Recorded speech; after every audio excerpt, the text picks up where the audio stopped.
Hello, everyone, and welcome to today's webinar, Lifecycle Marketing for eCommerce. Today's webinar is presented by Trada and Performable. We are very excited to present today's content, and we have a lot to cover.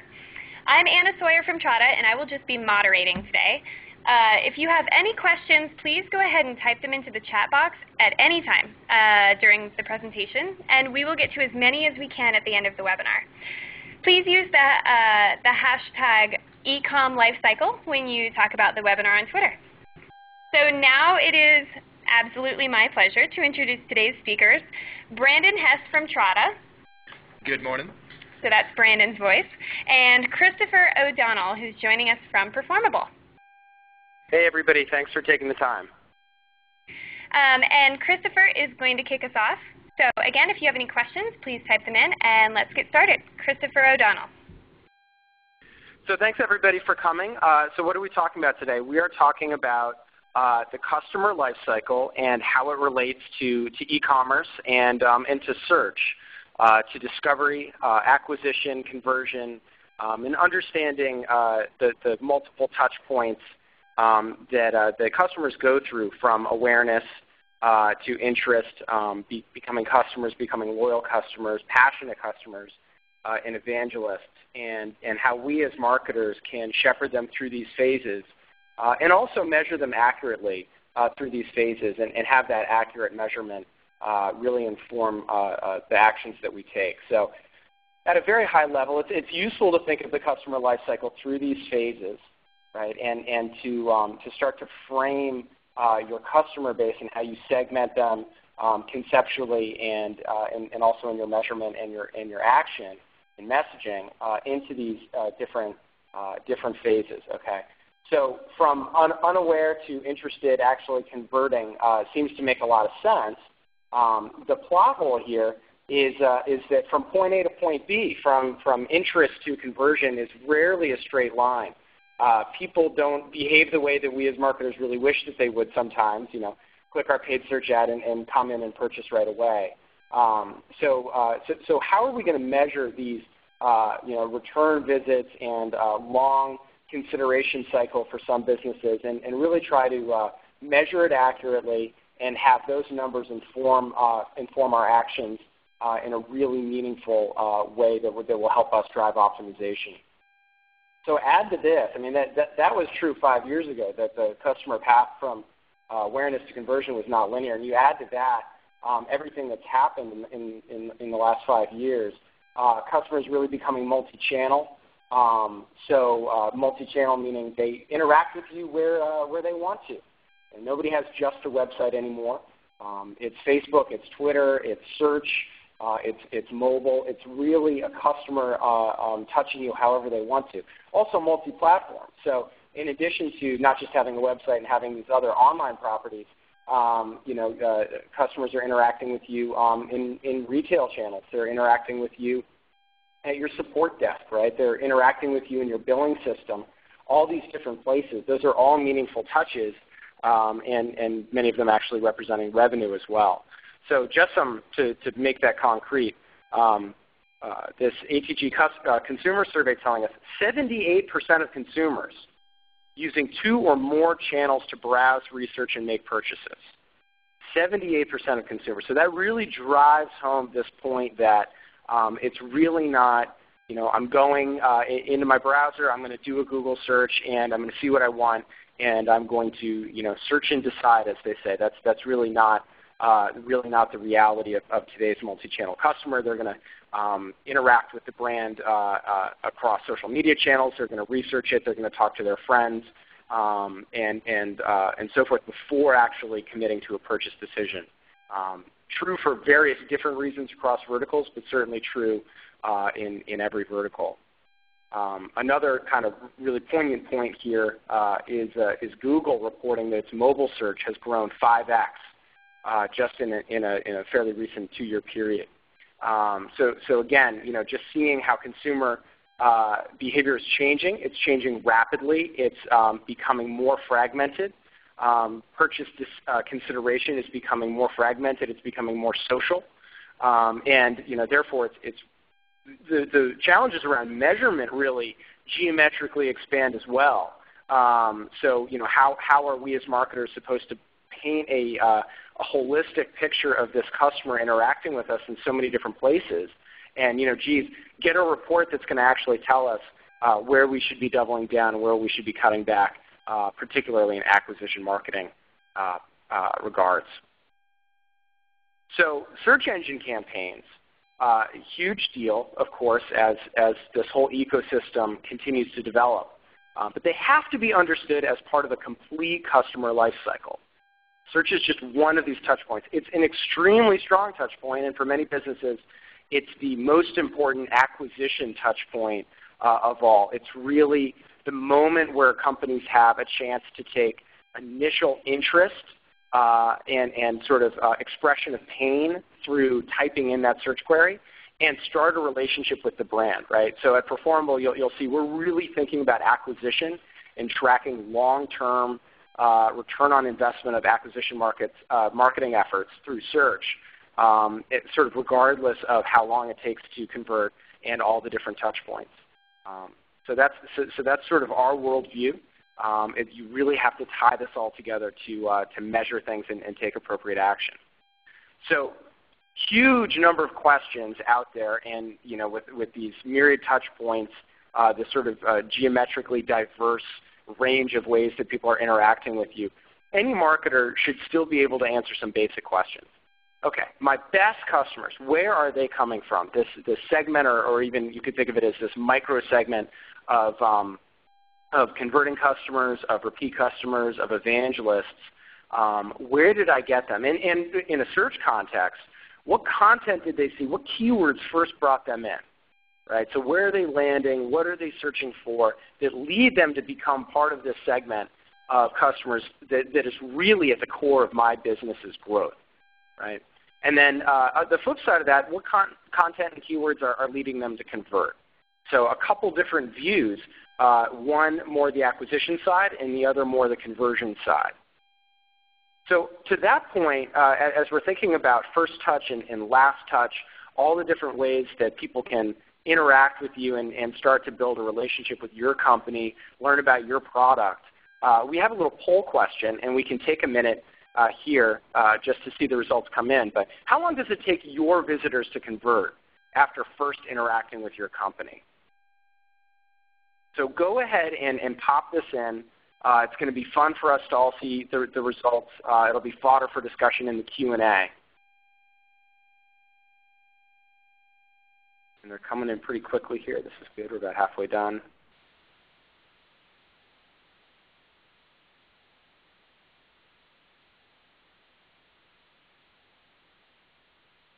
We'll just give it another 10 seconds here, another 15 seconds.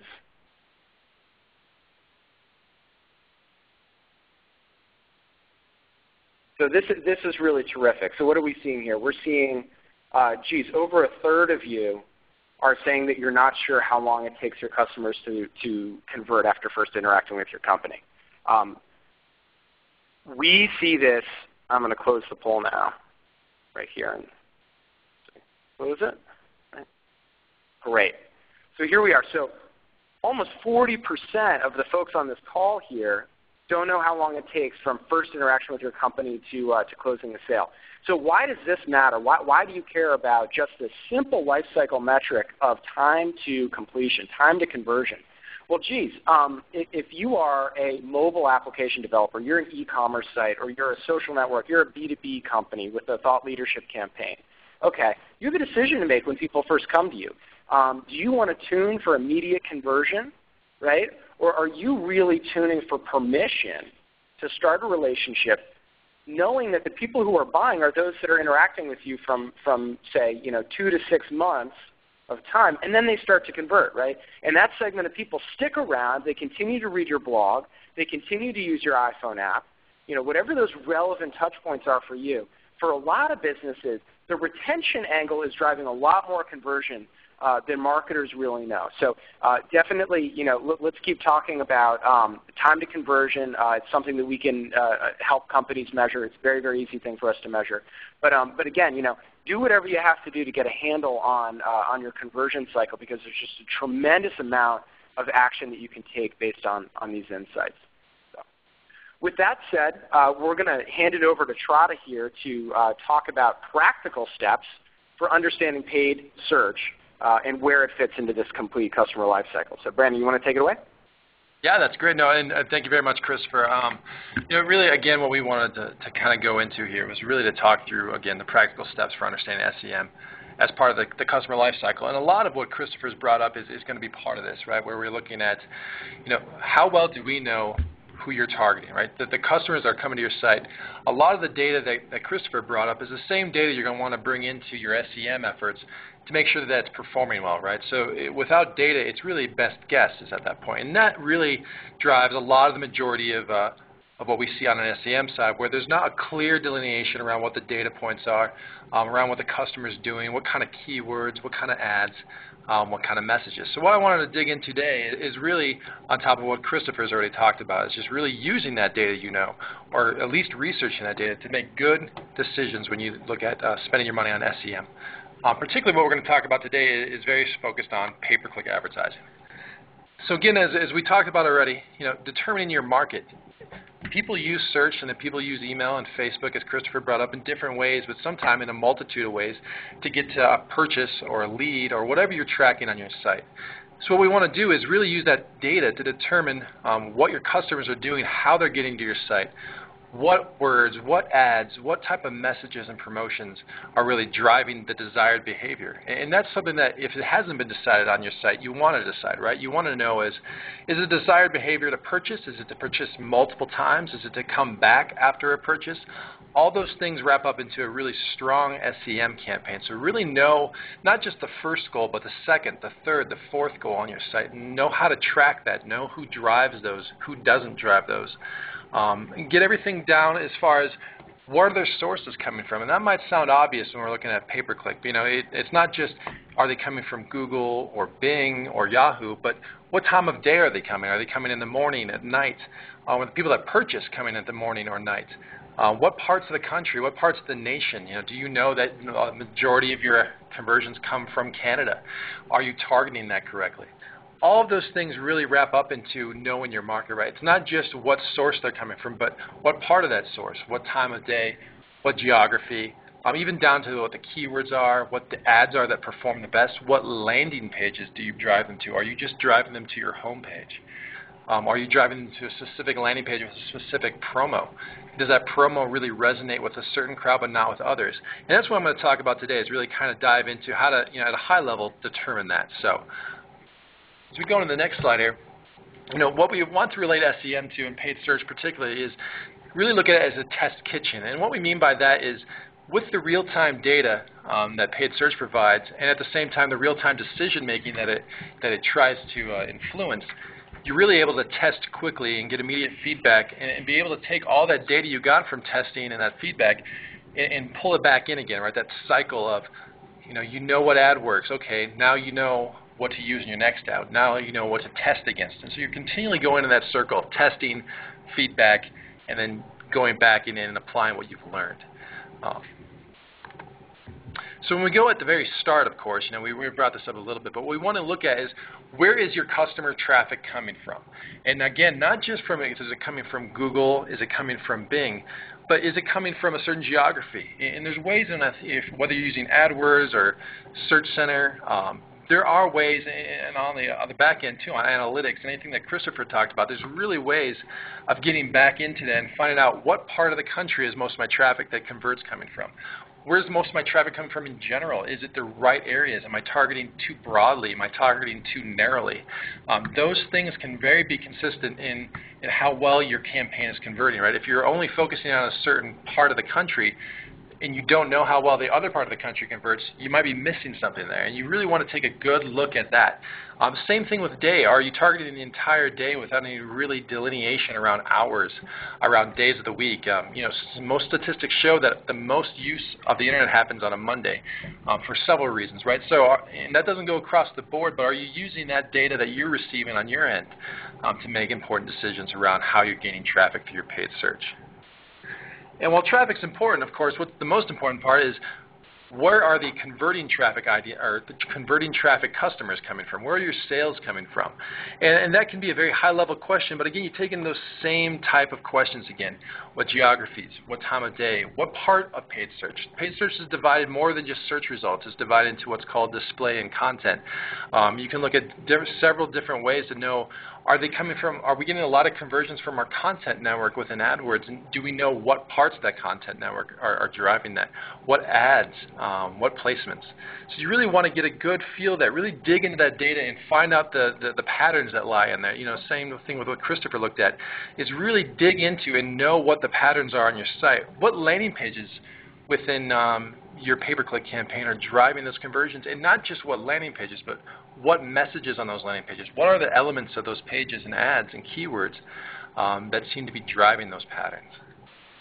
Right. So as we look at that, we want to dig into really regarding the real-time data is really using that data you get back from and knowing what promotions. So when we get into the promotion area, is when you have a keyword, all the keyword does is just allow AdWords or allow Search Center to bring up your ad, right?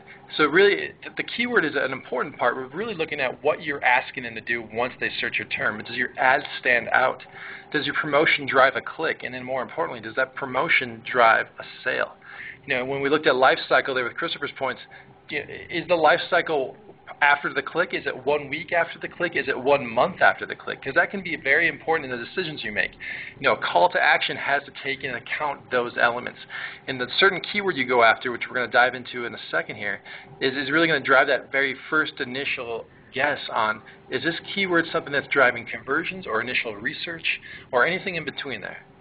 So really, again, use that data you're getting back from paid search. If you haven't looked at it, maybe you've been running for a year, maybe you have a year's worth of data you can look back at and really get good, meaningful data from what you've been paying for. And that's the caveat of pay-per-click, is you've been paying for that traffic, right? So the best way to use that is to really dig into that data. Sometimes what we see commonly is that click volume is focused on before anything else, but if you can withdraw that click volume and increase your conversions overall, that's beneficial. So again, those tools are built right in. Whether you're using AdWords or any other type of paid search advertising medium, you can look at geolocation. You can say, I only want to target these certain areas. You can divide that out by campaign, right? You can have a campaign that's just for Arkansas. You can have a campaign that's just for Denver, Colorado, and anywhere in between there. And that's important. You want to segment out your campaigns in an intelligent way based on data so that you can look at what's performing. When you group everything together into one whole mass, it's very hard to determine what actually is causing good and bad work. So you really want to divide it out in a sensible way. You want to look at the day. What time of day are people coming in? What time are they not? Are you spending money on clicks from midnight to 6 a.m. where no one ever purchases historically across your site? Why advertise that during that time? And again, the third one, actual search terms. Something that's really missed, I think, a lot of times when we look at pay-per-click is that when you focus on those common match types like broad match, broad modified, phrase, exact, those are usually based on research, but what that broad match type of terms do is bring in that information to you of what the actual term was used to search and click on your ad. And if you can track that all the way back to the conversion, you might get some really meaningful data using that actual search term report of, we thought this was the broad term that they're using, but they're actually using a very much more specified term. Let's bid on that exactly. It's suddenly you've just really organized your campaign a little bit more there around conversion. So when we look up, when we look at all the data, what we want to do first and foremost is set those customers up for a purchase or whatever your conversion is before they even click. And how we do that is we have to look at a funnel. We have to look at and identify in a very high-level fashion who your customers are. And this is looking at a very high-level of, certainly people are divided into research, comparison shopping, and then direct purchase. And this may not apply to everyone, but it's certainly going to have a certain pattern like this. You're going to have people that are just starting off in the buying cycle. Maybe they know they need your type of shoe. Maybe they know that they need a shoe, right? They don't know what kind of brand, what kind, as a dress shoe or sneaker, anything like that. So they're just starting out their research. But if they click on your ad, you want to be able to understand what type of terms commonly bring in research-based customers. People that haven't made a decision around what brand, they have no loyalty loyalty. They don't even know the price they're shopping. They just know they need a product that you offer. So you want to make sure you're looking at those keywords and determining, are these the ones bringing in research? Let's look at the ads. And let's look at the landing page more importantly, because those people can be fairly quickly flipped into a converting traffic if you answer the messages they're looking for, right? If you're answering the questions directly and efficiently, it can help them not pop to another ad, another competitor, another source. You know, to Christopher's point, if people are using 2 channels, you know, if you can look at the ways to pull them in right off the bat, that's beneficial to you versus spending $1 on a click for them to come back 5 months later, possibly to a competitor. So, and the same thing in the middle there, you know, where someone might know what the product was, and now they're just shopping on price. If you can determine that from the data you have, knowing how to message that, knowing how to give them a promotion or some sort of coupon or some sort of message around quality, around why you're better than your competitors, why price doesn't matter. You know, it depends on your product, of course. You know, when we look at Apple, who, you know, they drive it based on their brand and their quality versus other types of industries that might be down on the prices, the deals, the specials, the laws of scarcity, which we're going to dive into. And then the direct buyer on this end here, what we're looking at on the direct is that they may have purchased from you already. They may know your brand. They may know they love your brand, but they have other options to shop from. Maybe you have other retailers or the like. Why should they buy from you? Are there loyalty programs inherent to that? Are there free shipping? Or are there any of that things that will drive a person that's purchased from you before that really loves your brand to purchase from you? You really want to look at that and, again, go back to those keywords and ads that drive that behavior. You know, and again, reiterating that, taking examples around, you know, people who have feet definitely need shoes, but they don't know what shoe they want, right? And that's going to be a different message than the people that know they want shoes. They don't want sandals, but they want shoes. Now they're looking at the prices, right? And then the people that want to buy your shoes, but they don't know if they want to buy them from you or from another retailer that has them on sale, right? And when we get to the deeper parts, you know, showing examples, right? This is what you want to communicate to them at this certain level. Like, you need shoes. I know you have feet, but you need shoes. And then the second level, you know, I know you need shoes, but our shoes are better. They're cheaper. They're, you know, any number of messages to convince them that they need your product versus the competitor. And then again, the law of scarcity at the bottom, like, okay, you've bought from us before. Let's have you buy again. Any number of messages can contain that, right? From the ad to the landing page to even after the landing page, right? Christopher talked about a lot of cool things there, and one of them is, what do you do after the sale, right? Are you looking at data post-sale? Are you sending them an email after they purchase from you with deals? Are you following up with them like what they call a second close email, where if someone gets all the way through the funnel but doesn't purchase, do you have mechanisms in place on your site to really reach out to them again, right, to draw them back in? You'll see this on airplane sites or any number of other sites where that has a lot of comparison shopping. If you go through a site and don't purchase, they're going to bring up any number of messages to draw you back, maybe a 10% off coupon. Because to them, right, it's worth pulling you back in for maybe a reduction in price if they build a loyalty, build a relationship with you. So really look at that whole funnel and see not just are we driving conversions, but what are we doing after we get a purchase?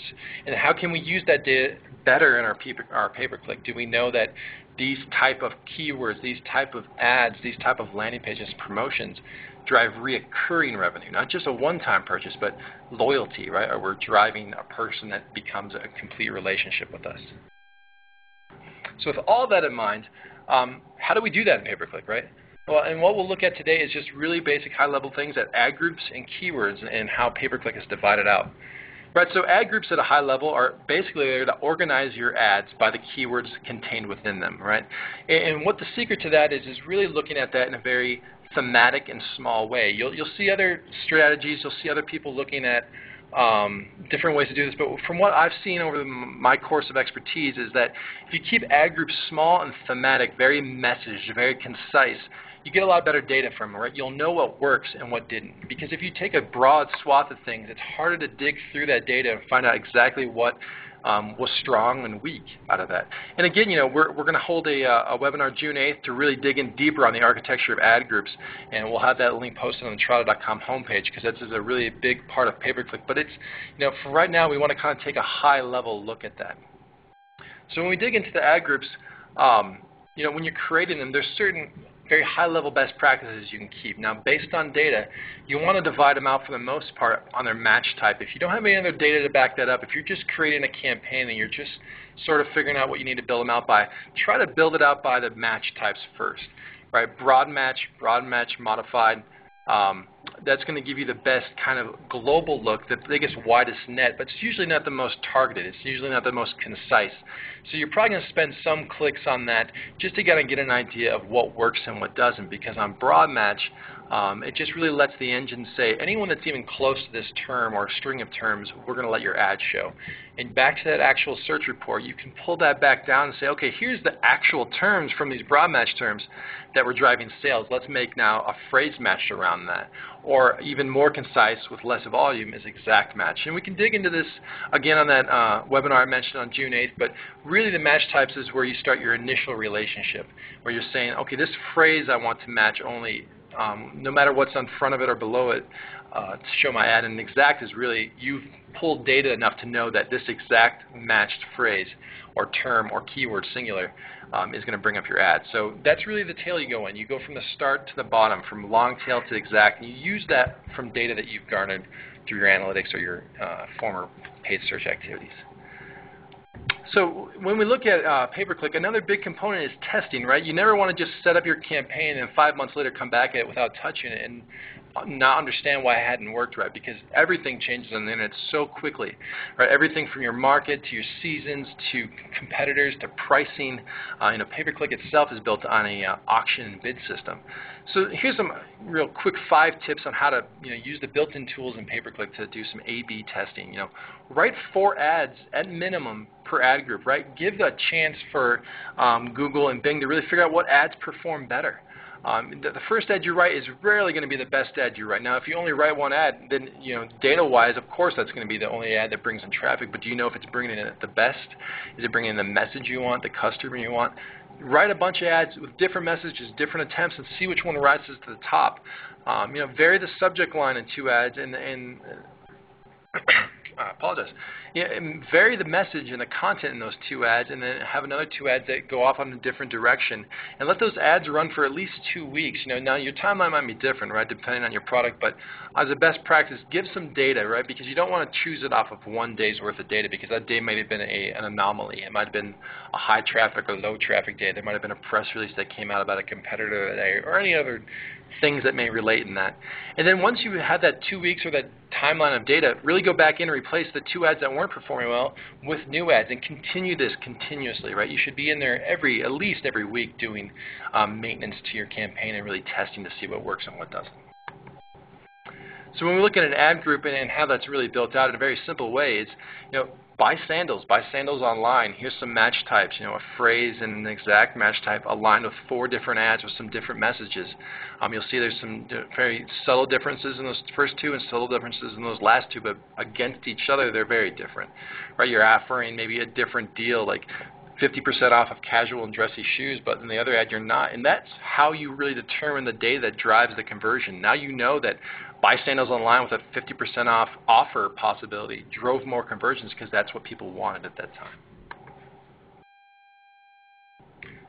So when we look at an extra credit, we have a blog post here that goes into some advanced things you can do in ads. There's things around keyword insertion. You can say, I'm going to write titles for these ads, but now on this ad in particular, I want whatever the keyword phrase that the customer bought or customer searched on to appear in my ad, and that can show some really cool data, right? It shows up differently to the user. It goes right after the message they want. Now, that's not always a great idea, and that blog post really goes into that a little bit deeper.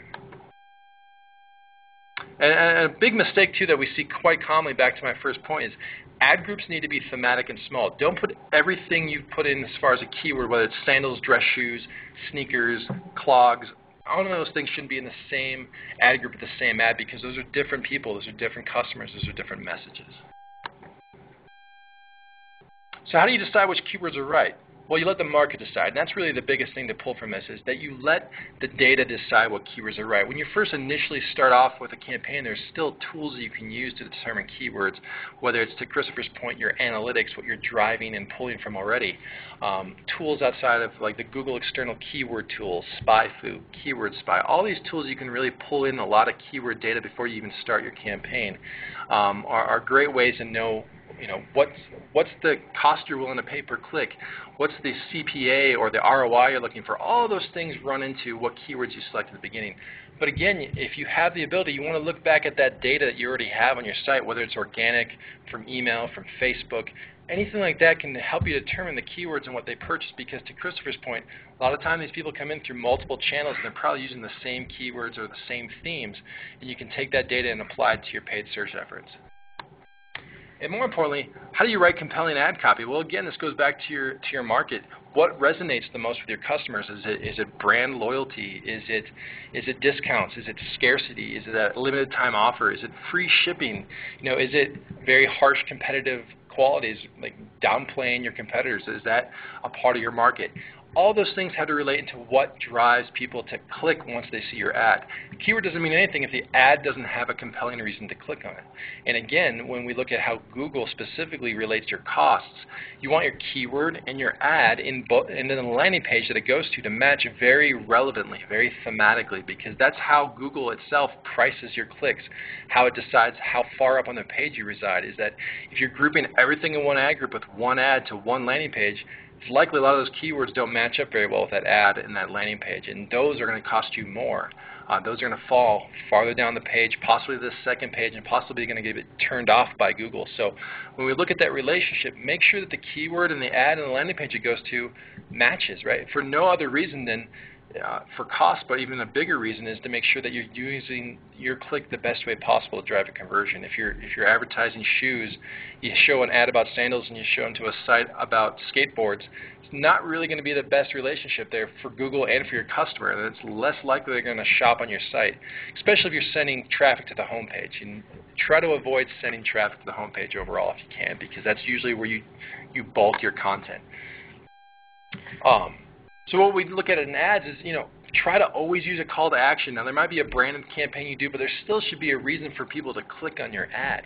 That call to action can be anything from buy now, save 20%, free shipping, try it free. If you have a freemium app, something that tries to lead people into paying a subscription with your iPhone apps or your software, really promote that entry. The reason they should give it a try, whether you have a demo or a free trial, promote that in your ad. Don't just assume they know what you offer. Don't assume anything. Assume that, from the data, know what they know about you. Know what drives a click. Know what drives a purchase. And use the space available. You have a character limit, both a different one on Bing and a different one on Google, but use the space as well as you can. Here's two examples, right? A thumbs up on up to 50% off designer shoes. That right away tells the customer, hey, you click on this, you might save half on the designer shoes we sell. Compared to the second ad there where it just says, hey, I sell shoes just like everybody else that's advertising against me, right? That doesn't separate you out from the other 9 ads showing up, and that's the biggest part of paid search. When you look at data, always keep in mind your competitors, if they're doing a good job, they're doing the same thing you are. They're changing their ads on a daily basis. They're changing their offers up. So if you just rely on the same offer you started 3 months ago, it's likely that your competitor already copied that ad and made it better. Now they're offering 51% off discount shoes. That's 1% better than your 50%. So keep an eye on that, right? Always know that you're not operating in a vacuum. There is at least 9 other competitors at every given moment competing for that click, competing for that conversion on the internet. And that's not even counting organic, but on the paid search level, really keep that in mind. There's 9 other competitors that are paying probably as much or more as you attention to drive clicks to them versus you. Create a sense of urgency, that law of scarcity. Hey, if you don't click on this now, you're not going to get a chance tomorrow, in the next hour, the next day. It's a great deal, right? You can drive urgency as long as that deal is something worthwhile. You click now and I'm going to charge you $50 for nothing. That's not really a compelling call to action or urgency, but offer in soon on 30% off these designer shoes or designer products or what have you. Really try to drive that ability to have them click now versus come back a month later and forget about your ad or your product. And test that. Really also when we're looking at ads, there's an ability to drive value and credibility just from your ad. And here we have an idea around what a trustworthy ad is and something that gives some questions. And you can see this is based on several things, from your grammar to how you present your product to how you present your URL. Right? If they know you are the Beanie Emporium and it's going to beanieemporium.com, that's much different than if you are using a third-party shopping cart. If you can send them to a landing page before that to really build that value and credibility around your domain, it has a huge impact on how people perceive your ad. Everything from how you write it to how your messaging is. Ad copy relates so much to copywriting that if you have someone writing an ad that can write eloquently and decisively, that's important, right? That's an underrepresented part of marketing. Certainly is how well your message resonates and how well it looks. If your ads look sloppy and kind of poorly written, that communicates back to the customer something, and you always want to keep that in mind. And here's where we want to tell you 3 very important things to keep in mind as we finish up our part of our presentation is first off, don't set up a campaign and forget about it. Don't assume that the very first decisions and data decisions you make on a campaign, whether it's the keywords, the ads, the landing pages, the promotions, are what's going to drive your clicks and conversions for the rest of your marketing year. Right? Always know that changes anywhere from an hourly to a monthly basis, and always look back. There can always be changes, and there's nothing wrong with testing. Always keep that control in line, right? Keep the ad that you had running against a new ad, and always see which one works better. And then again, be smart and test. Use what you learn from those tests and really build it back into your campaign to do a better job of driving. So we're going to skip ahead here, and we're going to just dive this back over to Christopher here to kind of dig into some advanced tracking options for you guys to keep in mind going forward. So Christopher? Great, thanks, Brandon. It was really, really fascinating stuff. We're definitely getting some good tips for our own PPC work here at Performable, and tips everybody needs to take to heart. The power of A/B testing already being built into the tools everybody's using every day.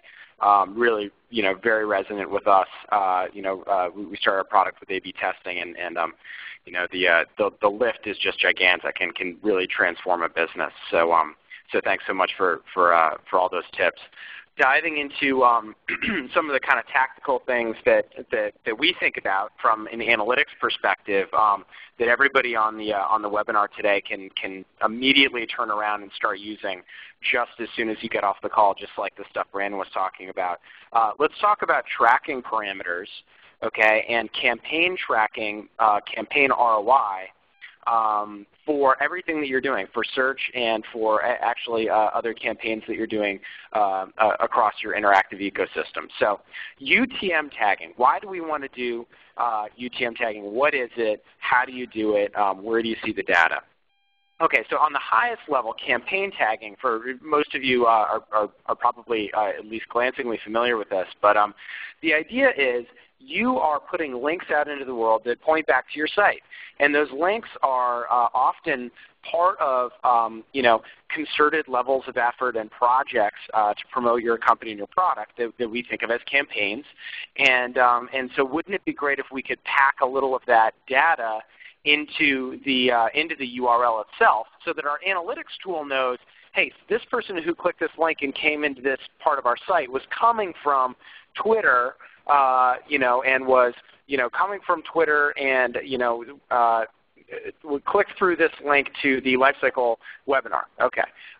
So for paid search, what you're going to want to do is basically name your PPC campaigns and associate that under a parameter, a tracking parameter, UTM_campaign. Now we're going to show you a tool in a second that allows this to be very, very straightforward, but just so you sort of see the anatomy of what we're doing here. We're taking this URL, okay, iHeartRobots.com, and we're going to add some tracking parameters to it that aren't going to do anything to change the content, but they're going to populate in our analytics system. Now, this works with Performable, but it also works with your Google Analytics. So definitely go ahead and add these regardless of the tool set you're using because you're going to be able to grab these and do some great reports. So campaign is the name of the campaign. Source is typically the actual referring entity, right? So it could be a Google, it could be a Facebook, it could be Bing, and certainly in search it's probably going to be either Google or Bing, some CPC work on Facebook or LinkedIn or StumbleUpon as well, or Twitter if you're doing a social media campaign. UTM medium, it's a bit of a roll-up of source, so it describes in many ways the category of source. Okay, so you could have one campaign that has one link which is the Google source link, one link which is the Bing source link, okay, and they're both going to have the medium PPC or CPC, right? And that's going to allow you to roll up in your reports and look at all of your CPC, PPC advertising, all of your social media efforts, all of your email efforts sort of in sum total, and slice and dice the data by that dimension as well. Term is typically keyword, and then UTM content is traditionally thought of as a place for you to signify which branch of perhaps an A/B test. So back to Brandon's point, terrific point. Never run an ad that doesn't have 4 variations going.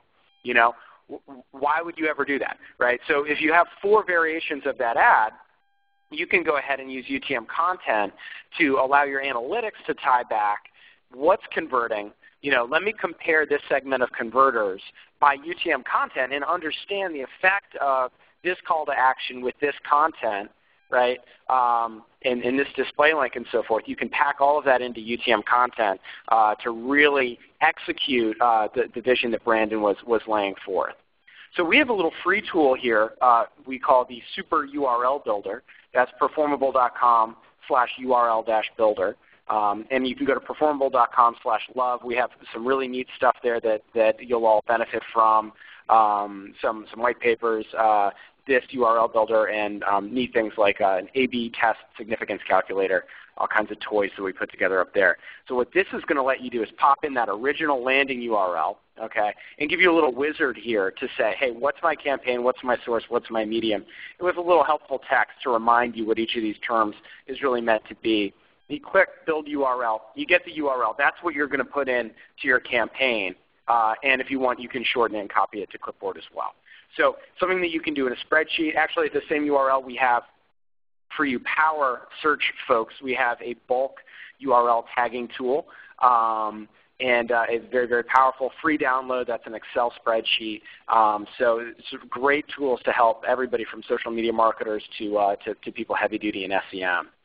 So switching gears a little bit, one thing that we want to kind of bring to bear here is the challenges of measuring the lifetime value of search engine campaigns. Now, why is this any more difficult than looking at how much you spent on a given, say week, looking at how much you earned from search campaigns, and simply subtracting one from the other, right? So it's harder for a number of reasons. The first reason is people won't always buy in that first time period that you're doing your reporting on, right? So back to this idea of not knowing what your conversion cycle is, or in some cases having a conversion cycle that's greater than a week. It's greater than a month. It's certainly greater than a day, right? And it could be, in many cases, it could be months. So imagine buying a license for a nice piece of help desk software for your company. That could be 3 months that even a small, nimble organization takes to make that kind of decision. You got to define your requirements. You got to talk to different stakeholders. You find out that you need to be able to reply by email, and that you can't do this with your current system, and you need to be able to do that, and you need workflows and all the rest of that. And all of a sudden, you're visiting the site 10 times, right, before you end up buying. But the original acquisition was searching something like hosted ticket support system, or Web 2.0 customer service, or something like that, right? So the second challenge, kind of following on that example, in addition to consideration cycle, putting the revenue event outside of the reporting event for that time period, the second challenge is you might keep paying, right? So you're paying month over month over month. How are you supposed to attribute that back to your original keyword spend? Who's doing that? No one's doing that. It's extremely difficult to do without building a fairly elaborate internal system. The third challenge is you lose the user's cookie. Okay, and we're seeing, we won't get too heavy into what we're doing product-wise. We'd love to hear from you if you're interested in kind of what we're thinking about and what our product offers. But we're seeing purchasers of our customers who have 10 or 20 or 100 cookies associated with their user ID. Okay, so the idea that you can rely on one cookie to tie the revenue event back to the point of acquisition on search is really just it's kind of nonsense. for a lot of businesses, and then you add in the idea of repeat purchase, and it really gets pretty crazy. So a few just quick illustrative slides here.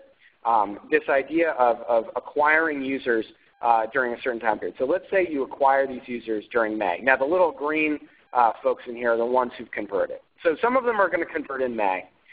It may be that most of them convert in May, right? But the real problem is folks are going to keep converting. Bit by bit by bit, they're going to trickle in down the line, right? And if you're trying to justify your keyword spend for a given period, you say, hey, in May I spent $95,000 on keyword search. What did I get back? Well, isn't it really frustrating that you know as a marketer that in addition to the sales you drove, you got email signups, right? You got Twitter followers. You got blog subscribers. You got people who are going to come back in direct search. And we talk to search marketers all the time that say, I know that I can measure a lot of my conversion that I'm driving with acquisition search, right? But I know I'm not justifying my entire spend. I know that when I take my foot off the gas on the spend side, intuitively I just feel everything else deflate. I feel the direct traffic that's converting go down. Natural search goes down because of brand and product awareness is decreased, right? So all of these KPI across the board are sort of mysteriously tied to search. And what we've done at Performable is really say the common denominator here is new visitors acquired through search. And it's paid search, it's also natural search. But what if we could total up all of the conversion values across the weeks and months into the future and total them back to the original spend? And I can tell you what we see with our customers is simply a tremendous amount of purchase activity that's happening 4 weeks, 6 weeks, 8 weeks, 18 weeks later in an e-commerce business with a $50 product, seeing people still purchasing from that original acquired cohort in May, say, still seeing people purchasing, months and months later. So the search marketer really wants to be able to total all of that information up and say, hey, listen, the lifetime value of these users I brought in was $350,000. Oh, and by the way, it keeps going up, right? So give you a quick peek at what that looks like. And we have a spreadsheet here that you can download if you're using Performable. You get this report, and it just tells you right here for the people who came in during any given week, how much did they spend with us between when they came in and today? And it keeps going up, of course. To Brandon's point about understanding the specific search terms that drive converting visitors, could not agree more with that, right? So here we're actually showing you the specific search term that people are searching, and then the value of that, and then also by way of showing you the week-by-week breakdown, we're showing you the maturation period as well, which is helpful when you get into doing some predictive work and trying to model your spend and cash flow and so forth. But yeah, back to Brandon's point, hey, this is the keyword, this is intent. And where we're really strong and where our mind is really focused is, let's tie original intent, what we think of as pain, right? Here is what somebody's searching for. This is the problem that they have. This is why search is so great, right? Because when somebody searches San Diego chiropractor on Google, there's no question about what they're looking for. They are in San Diego and they have back problems, and if you're a San Diego chiropractor, isn't that a great place to advertise? So what we're doing is basically saying, what if we could show you on a week-by-week basis the search intent, right, original search phrase, and how much those users have netted for you between then and now. So it's a little bit of a different kind of report, but it's really a great thing to add to your mix, add it into your monthly reporting, and you'll be really, really glad you did. I'll use that to segue in a little bit to talk about what we're doing at Performable. Very high level, just kind of from outer space, what are we thinking about? We're a product company. We're doing analytics. We're doing some content optimization on the product side, and we're also doing some automation work on the product side that is a great fit for lots of different kinds of companies, not just B2B companies, great for e-commerce, great for freemium, high-volume mobile users, and so forth. So this is what we're focused on. This is John. John is your best customer, right? John is in your system. You have data about him all over the place. You have his billing data, his invoices in one system. You have some information about his organization, his job title, calls and so forth. That's in your CRM. You have some visit information, right? He's come to your site. You have that information in Web Analytics. Easy to track him down on Twitter and Facebook. Oh, and by the way, he's interacting with your support channels. He's got some great product ideas, and he'd really he'd upgrade his plan if you could push through certain key features. And then where would he be if you weren't in your email system in lists and segments for you to contact him? So if we think about it from a traditional analytics perspective, look at these powerful, powerful analytics system and show me where John is. Right? He's not there. You can't find him. You can't show me John. There's no way that you can find an indication that he just returned to the site so that you can notify a salesperson.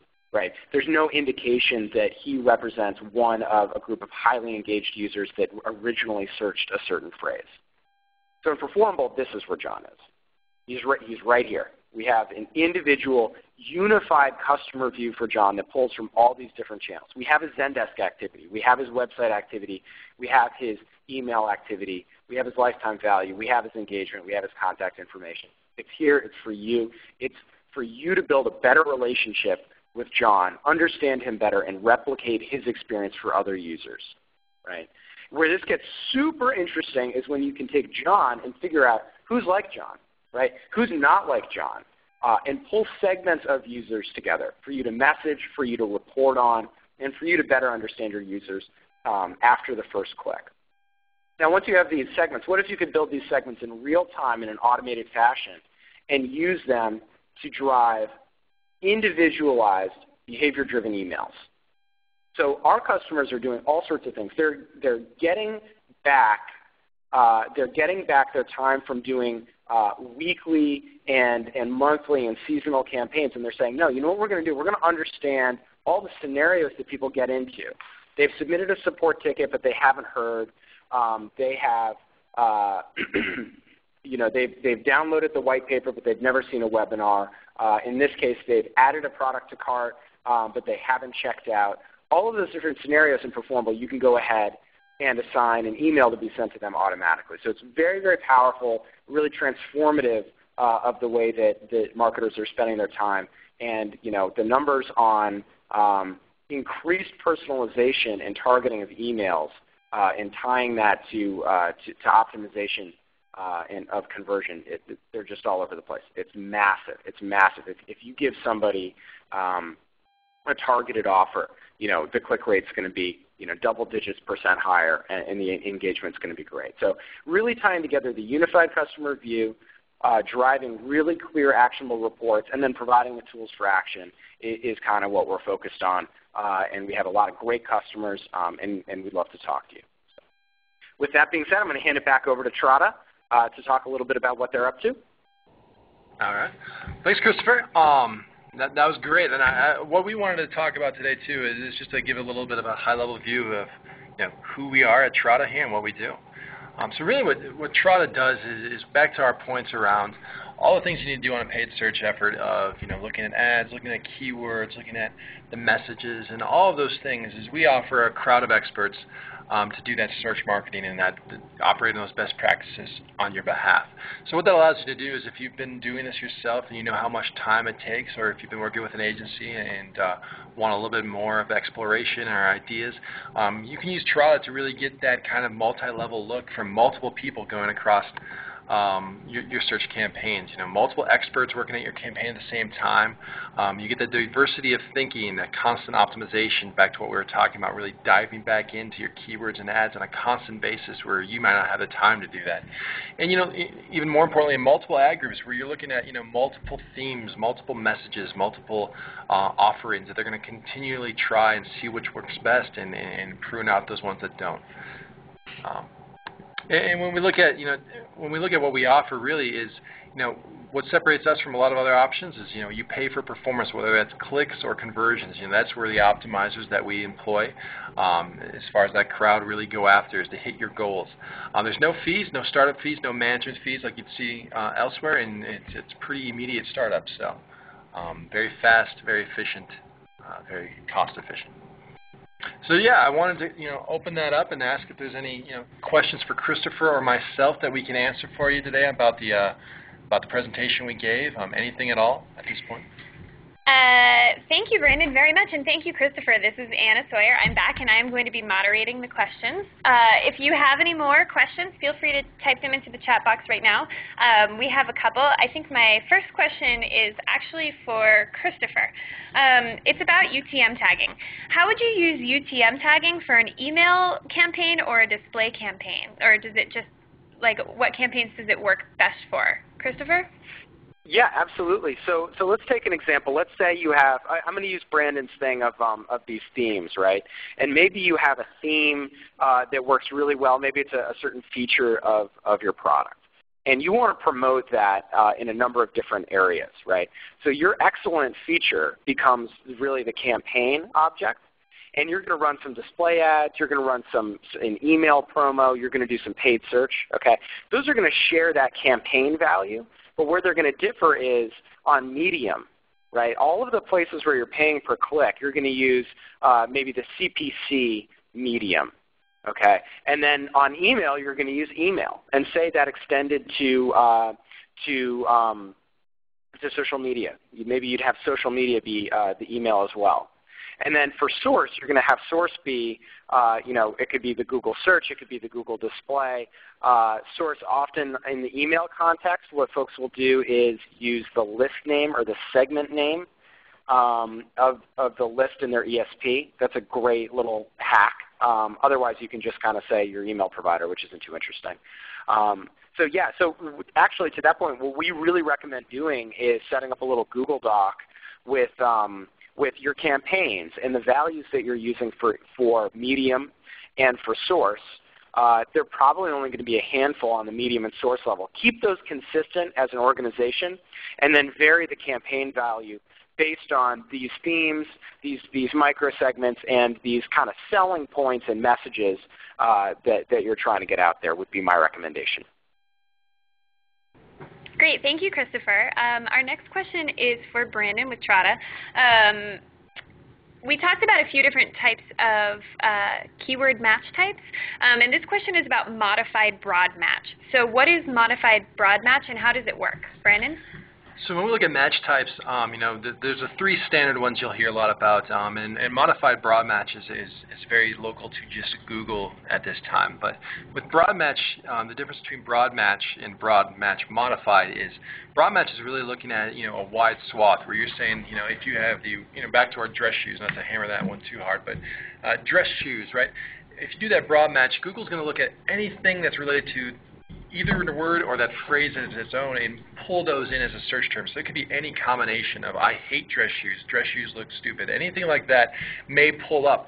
But if you really wanted to make sure that your broad match is only pulling up people that are looking for dress shoes, you could add a plus in between there and say, you know what, Google, I don't mind if you kind of get fancy with the word dress, but I want to make sure that all of your terms that you pull my ad up for have at least something very similar to shoes, whether it's shoe, shoes, anything like that. So those are really the use of a broad match modifier is to really make it a little bit more tight on the terms you're willing to advertise for. It's in between that broad and phrase idea, and it certainly is something that it's very new within Google, and you can go and research on their site.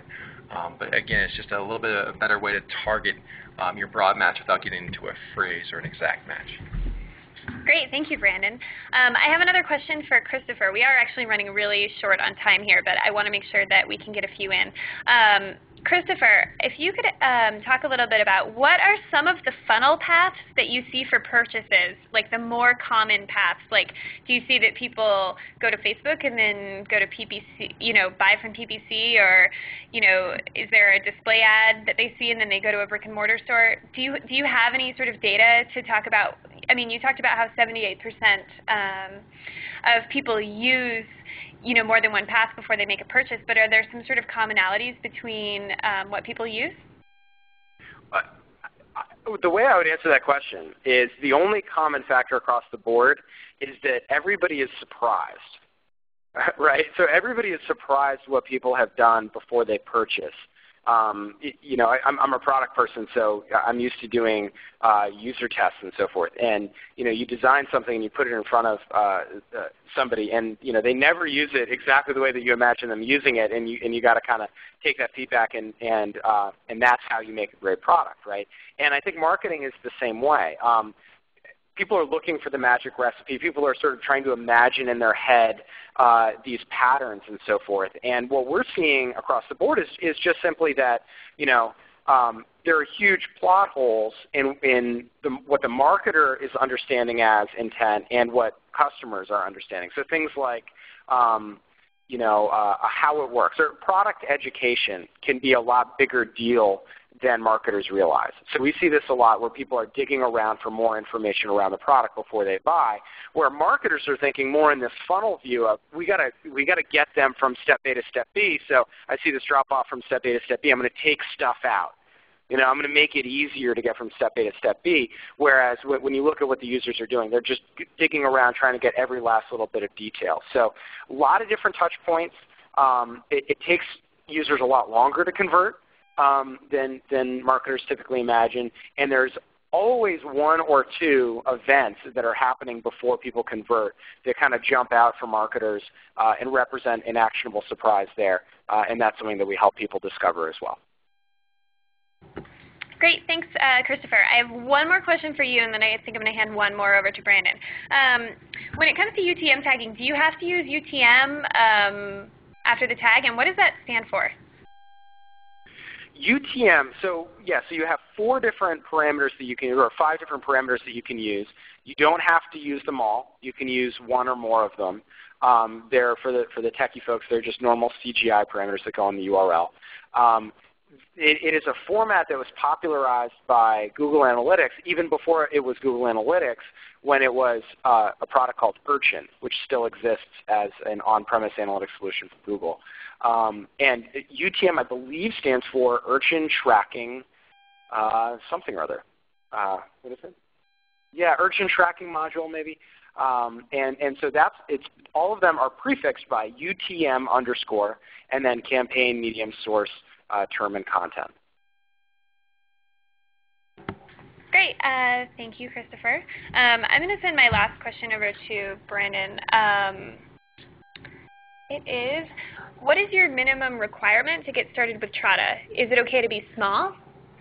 I mean, definitely, that's a good question, Jim. I think our minimum requirements really rely around budget, and there's really we have no distinction between small. We try to target small businesses as well as upwards of agencies and the like, but we try to push around a $3,000 a month budget. And the reason that is that for optimizers to really make an impact, that's really what they need to have as far as being able to build relevant data, relevant clicks, and other things that can be very useful to you. So that's where our minimum cutoff is, really for the amount of what we see optimizers are driven to.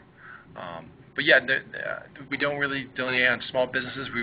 That's our core, is really working with smaller businesses and smaller clients. And I do want to add that we say that we require a $3K minimum budget. The way it works is that $3K minimum budget, there aren't any fees to use Trada. Our optimizers basically are paid on performance. So they optimize, you set like a target price for a click and for a conversion, and our optimizers work to build tight ad groups and write lots of ads and do lots of testing and do all the tough work to optimize below that price. Because AdWords and the other networks work like like a market, if you do more relevant work, you can get clicks for less. So then the optimizers keep that little spread. If they can get a click that you said you wanted for $1 for 90 cents, they keep 90 cents. We make our money out of that. We take 25% of that for them as a fee to work in our marketplace. So when we say a 3K minimum budget, it really is a 3K minimum budget. There's nothing hidden. So we are 5 minutes over our time. We had a lot of great content today, and we really want to thank everyone for showing up. Christopher from Performable, you were fantastic. We really enjoyed being a partner with you for this webinar. And this is the end of the webinar. Thank you so much, everyone.